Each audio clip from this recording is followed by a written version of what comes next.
அன்புள்ள சகோதரர்களே, நபிகளாரும் மாற்றுத்திறனாளிகளும் என்ற இந்த சீரீஸ்ல நம்ம அது சம்பந்தமான முக்கியமான ஹதீஸ்களை நம்ம பார்க்க இருக்கிறோங்க.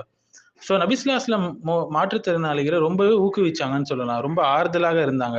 அவங்க கிட்ட இருந்த பல திறமைகளை வெளிக்கொண்டு வர்ற அளவுக்கு அவங்களுடைய தலைமைத்துவம் இருந்தது. நபிஸ்லாஸ்லமுடைய தலைமைத்துவம்.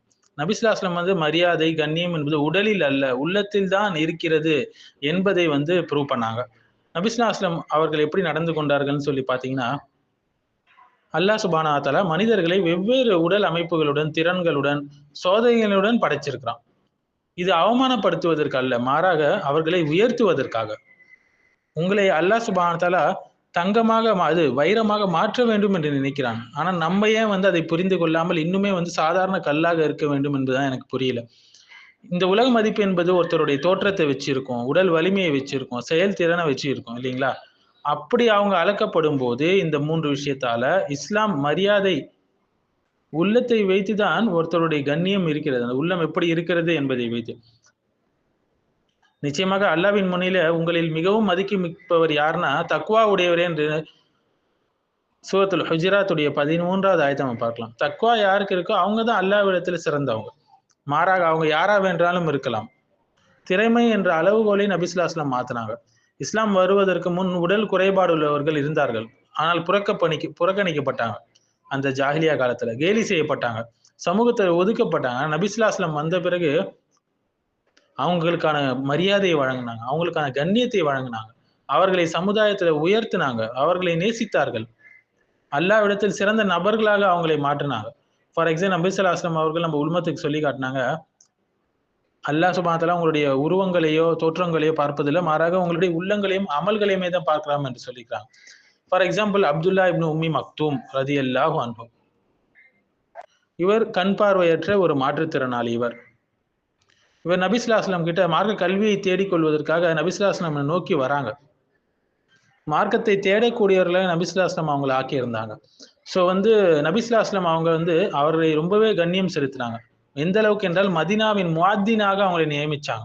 அது இப்ப பாங்கு சொல்லுவாங்கல்ல ஒரு பள்ளிவாசலையும், அது போல மதீனாவுடைய பாங்கு சொல்லக்கூடியவராக அவரை ஆக்கினார்கள். பல முறை மதீனாவுடைய பொறுப்பை அவரிடம் ஒப்படைச்சாங்க. அவர் கண் பார்வையற்றவர் தான், ஆனால் தலைவராக இருந்தார். கண் பார்வையற்றவர் தான், ஆனால் நம்பிக்கைக்குரியவராக இருந்தார். கண் பார்வையற்றவர் தான், ஆனால் அல்லாஹ்விடம் மிகவும் மதிப்பு மிக்கவராக அவர் இருந்தார். அல்லாஹ் சுப்ஹானஹு வ தஆலா சொல்றான், ஒரு மக்கள் மற்றொரு மக்களை கேலி செய்ய வேண்டாம், அவர்கள் இவர்களை விட சிறந்தவர்களாக இருக்கலாம் என்று அல்லாஹ் சுப்ஹானஹு வ தஆலா சொல்றான் அல் குர்ஆன்ல. ஸோ அவர்களை கேலி செய்வதை அல்லாஹ் கண்டிக்கிறான்.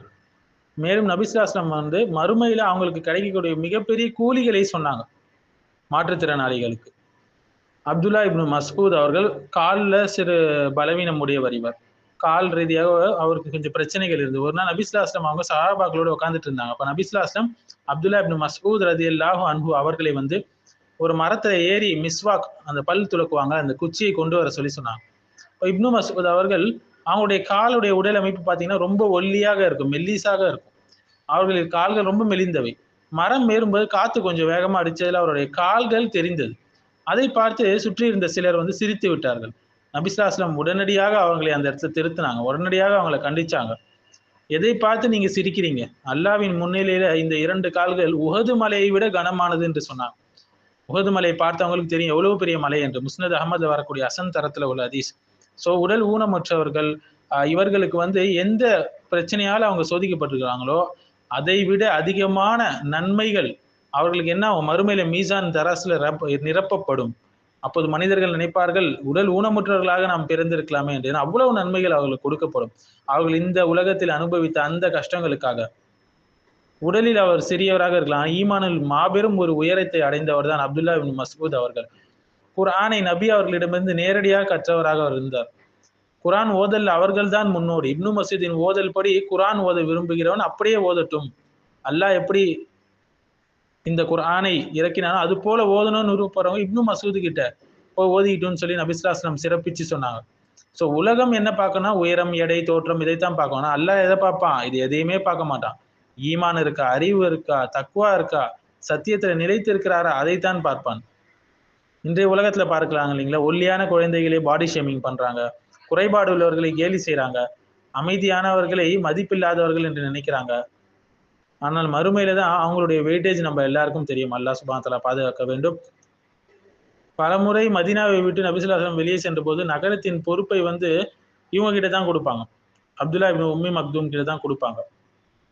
மேலும் அம்ர் இப்னு ஜமூஹ் என்பவர், இவர் வந்து ஒரு முடவர், காலில் பிரச்சனை உடையவர். ஒரு காலில் வந்து கடும் முடக்கம் அவங்களுக்கு இருந்தது. ஜிஹாது கடமை இல்லை என்று விதிவிலக்கு இருந்தது அவங்களுக்கு. இருந்தும் என்ன செஞ்சாங்க, உஹது போர்ல கலந்து கொள்ள நபி ஸல்லல்லாஹு அலைஹி வஸல்லம் கிட்ட அனுமதி கேட்டாங்க. பாருங்க, ஜிஹாதுல கலந்து கொள்ற அளவுக்கு அவங்களுடைய உள்ளம் எவ்வளவு வலிமையாக இருந்தது என்பதை பாருங்கள்.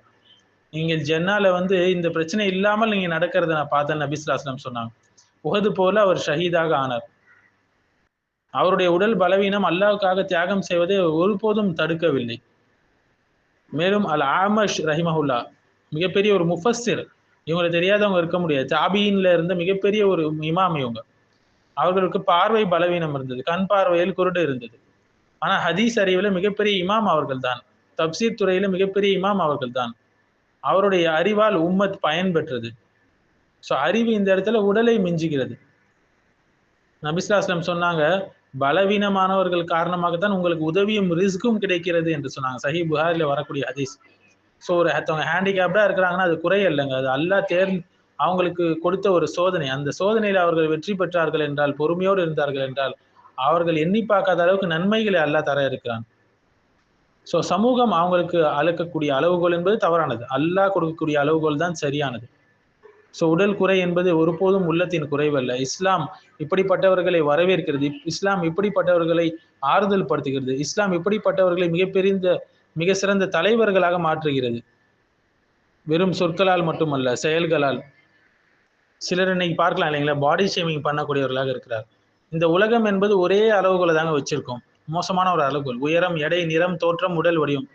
இது பொருந்தவில்லை என்றால் அவர்கள் கேலி செய்யப்படுவார்கள், இகழ்வார்கள், ட்ரோல் பண்ணப்படுவாங்க, டிப்ரெஷன்ல ஆழ்த்தப்படுவாங்க. ஆனா இஸ்லாம் இந்த அளவுகோலை அடிப்படையிலேயே உடைக்கிறது.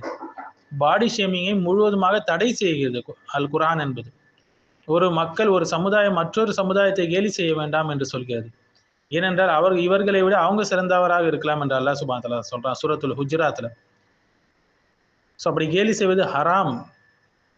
ஸ்கூல்ல ஒரு ஒல்லியான குழந்தை இருக்கும், அது ஸ்டிக் என்று என்ன செய்வாங்க, ஸ்டிக்கா இருக்கிற, தின்னா இருக்கிற, ஒல்லி குச்சி என்றெல்லாம் தவறாக அழைப்பார்கள்.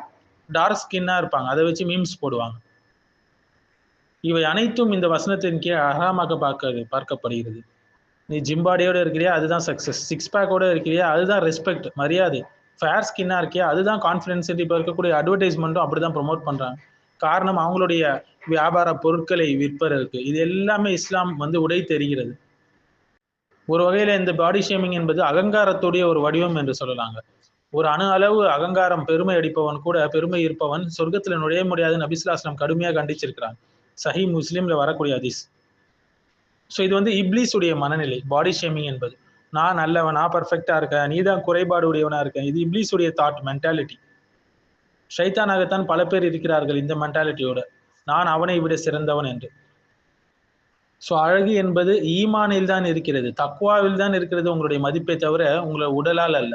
உலகம் சொல்லும் என்ன, பி பர்ஃபெக்டா இரு நீன்னு சொல்லு. ஆனால் இஸ்லாம் சொல்றது, நீ பொறுமையோடு இரு, பணிவோடு இரு, இஹ்லாஸாக செயல்படு என்றது. ஸோ பாடி ஷேமிங் வந்து குர்ஆனுக்கு எதிரானது, சுன்னாவுக்கு எதிரானது, ஈமானுக்கே ஒரு ஆபத்தை ஏற்படுத்தக்கூடியது. உடலை அல்ல நாம் மிகவும் திருத்த வேண்டியது, உள்ளத்தை தான் நம்ம அதிகமாக திருத்த வேண்டும். தோற்றத்தை வைத்து அல்ல, தக்வாவை வைத்து தான் நம்ம அளவிட வேண்டும். அல்லாஹ் சுப்ஹானஹு வ தஆலா சொல்ல, நாங்கள் மனிதனை மிக சிறந்த வடிவில் படைத்தோம் என்று சூரத்து தீன்ல 4வது வசனத்துல. உடல் குறைபாடுள்ள ஒருவரை புறக்கணிக்கப்பட்டதுக்கு அல்லாஹ் சுப்ஹானஹு வ தஆலா 7 வானத்துக்கு மேலிருந்து வஹியை இறக்கி திருத்துறான். அப்படி என்றால் கேலி செய்வது எவ்வளவு பெரிய குற்றம் என்பதை நாம் தெரிந்து கொள்ள வேண்டும். ஒருத்தருடைய உடலை நம்ம கேலி செய்கிறோம் என்றால் அல்லாஹ்வுடைய படைப்பை நாம் இகழ்வதற்கு அது சமம். ஸோ சூரத்துல் ஹுஜராத் நம்ம அனைவரும் புரிந்து படிக்க வேண்டியங்க. ஒரு கான்ஸ்டிடியூஷன், அஹ்லாக்கான கான்ஸ்டிடியூஷனே, சமூக ஒழுக்கத்திற்கான அரசியல் அமைப்பையே இந்த சூரா தருது நமக்கு என்று சொல்லலாம்.